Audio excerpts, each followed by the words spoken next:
ஆண்டவரும் இரட்சகருமாகிய இயேசு கிறிஸ்துவின் இணையற்ற நாமத்தில் மாரநாத ரிவைவல் சர்ச் மூலமாக உங்களுக்கு என் அன்பின் வாழ்த்துக்கள். இன்று தேவன் நம்மோடு பேசும் வார்த்தையானது யோவான் 3:16 வசனம். தேவன் தம்முடைய ஒரே பேரான குமாரனை விசுவாசிக்கிறவன் எவனோ அவன் கெட்டு போகாமல் நித்திய ஜீவனை அடையும்படிக்கு அவரை தந்தருளி இவ்வளவாய் உலகத்தில் அன்பு கூர்ந்தார் என்பதாக.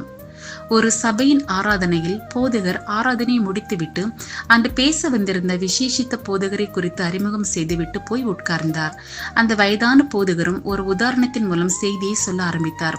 ஒரு தகப்பனும் அவருடைய மகனும் மகனுடைய நண்பனும் என்று மூவருமாக பசிபிக் கடலில் ஒரு படகில் உல்லாச பயணமாக சென்றிருந்தார்கள். நடுக்கடலில் சென்று கொண்டு இருந்த போது திடீரென்று புயல் உருவாக ஆரம்பித்தது. படகு நடுக்கடலில் மாட்டிக்கொண்டது. தகப்பன் படகை ஓட்ட நன்கு அறிந்திருந்தவர் ஆனதாலும் படகு புயலில் சிக்கிக் கொண்டதால் என்ன செய்வது என்று திகைத்த நேரத்தில் படகு கவிழ்ந்து 3 பேரும் கடலில் விழுந்தார்கள். அவர் சொல்லிக் கொண்டிருந்த சம்பவத்தை இரு வாலிபர்கள் உன்னிப்பாக கேட்டுக்கொண்டிருந்ததை அந்த போதகர் கவனித்தவாறே அந்த சம்பவத்தை தொடர்ந்தார். அந்த தகப்பன் தன் கையில் கிடைத்த கயிற்றை ஒரு பக்கத்தை தன் இடுப்பில் கட்டிக்கொண்டு மற்ற நுனியை 2 பிள்ளைகளில் யாருக்கு கொடுப்பது என்று மனதில் போராடியவாறு பொங்கி எழும் அலைகளின் மத்தியில் போராடும் தன் மனதை கட்டுப்படுத்தியவாறு தன் மகன் ரட்சிக்கப்பட்டவன் என்பதையும் மற்றவனோ இன்னும் ரட்சிக்கப்படவில்லை என்பதையும் அறிந்திருந்த தகப்பன் தன் மகனிடம், மகனே, நான் உன்னை நேசிக்கிறேன் என்று கதறியவாறே அந்த கயிற்றின் மற்றொரு நுனியை எடுத்து மற்ற பையனிடம் வீசினார். அதை பிடித்தவாறே இருவரும் படகை பிடித்து கொண்டு கரை வந்து சேர்ந்தனர். மகனோ கொந்தளிக்கும் கடலில் கண்களின் முன்பாக மூழ்கி போவதை கண்டவாறே தகப்பன் கரையில் போய் விழுந்தார். அவனது சரீரம் திரும்ப கிடைக்கவே இல்லை.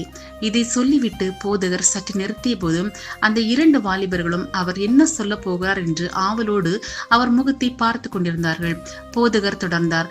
அந்த தகப்பன் தன் மகன் மரித்தாலும் இயேசுவோடு கூட என்றும் ஜீவித்திருப்பான் என்றும், மற்ற வாலிபனும் ஒருவேளை மறித்திருந்தால் நித்திய நரகத்திற்கு சென்றிருப்பான் என்பதை அறிந்திருந்ததால் நண்பனை காப்பாற்ற வேண்டி தன் சொந்த மகனை அவர் தத்தம் செய்தார்.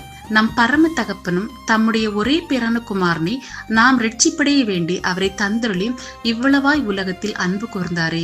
இன்றே அவர் அளிக்கும் பாதுகாக்கும் கயிற்றை பிடித்து கொண்டு அவரிடம் வந்து விடுங்கள், இன்றே ரட்சிப்பை பெற்றுக் கொள்ளுங்கள் என்று கூறி தன்னிடத்தில் வந்து அமர்ந்தார்.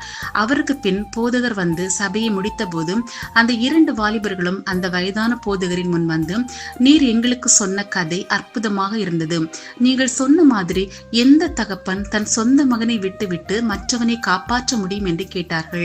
அப்போது அந்த வயதான போதகர் தன் கண்களை துடைத்து கொண்டு, உங்களால் நம்ப முடியவில்லை இல்லையா? உங்களுக்கு தெரியுமா, அந்த தகப்பன் நான் தான் என்றும் என் மகனின் அந்த நண்பன் உங்கள் போதகர் என்றும் சொன்னால் உங்களால் நம்ப முடியுமா என்று கேட்டார். ஒரு உலக பிரகாரமான தகப்பன் தன் பிள்ளையை மற்ற பிள்ளை ரட்சிக்கப்படும்படியாக பலியாக கொடுக்கும் போதும் நமது பரம தகப்பன் தமது சொந்த குமாரனை நாம் ரட்சிக்கப்படும்படியாக அனுப்பியது அதிக நிச்சயம் அல்லவா? அவர் நம்மேல் வைத்த அளவில்லாத நேசத்தால் தமது சொந்த குமாரன் என்று பாராமல் அவரை நமக்காக கொடுத்தாரே. அவருக்கு 1000 நாவுகள் இருந்தாலும் துதி சொல்லி முடியாது. இன்றே ரட்சணிய நாள் என்று அவர் கொடுக்கும் இலவசமான ரட்சிப்பை நாம் பெற்றுக்கொள்வோமா? அன்று ஒரு நாள் தேவன் ஆபிரகாமை அழைத்து, உன் புத்திரனும் உன் ஏகசுதனும் உன் நேசகுமாரனுமாகிய ஈசாக்கை நீ இப்பொழுது அழைத்து கொண்டு மோரிய தேசத்துக்கு போய் அங்கே நான் உனக்கு குறிக்கும் மலைகள் ஒன்றின் மேல் அவனை தகன பலியாக பலியிடு என்று கூறிய போதும் அதற்கு அவன் கீழ்ப்படிந்த போதும் அந்த மகனை பலியிடாதபடி காத்து கொண்ட நல்ல தேவன் ஒரு நாள் தம்முடைய ஒரே பேரான குமாரனையே உலகத்தின் பாவத்தை சுமந்தி தீர்க்கிற தேவ ஆட்டுக்குட்டியாக அனுப்பி உலகத்தை பாவத்திலிருந்து மீட்டெடுத்தாரே. அவர் நம்மேல் வைத்த நேசமும் பாசமும் எத்தனை பெரியது! அந்த நேசத்தை உணர்ந்தவர்களாக நாமும் அவர் நம்மை அழைக்கும் சத்தத்தை கேட்டு அவரிடம் வந்து விடுவோமா? இந்த வார்த்தையின் மூலமாக தேவன் நம் ஒவ்வொருவரையும் அதிகமாக ஆசீர்வதிப்பாராக. ஆமென், ஆமென்.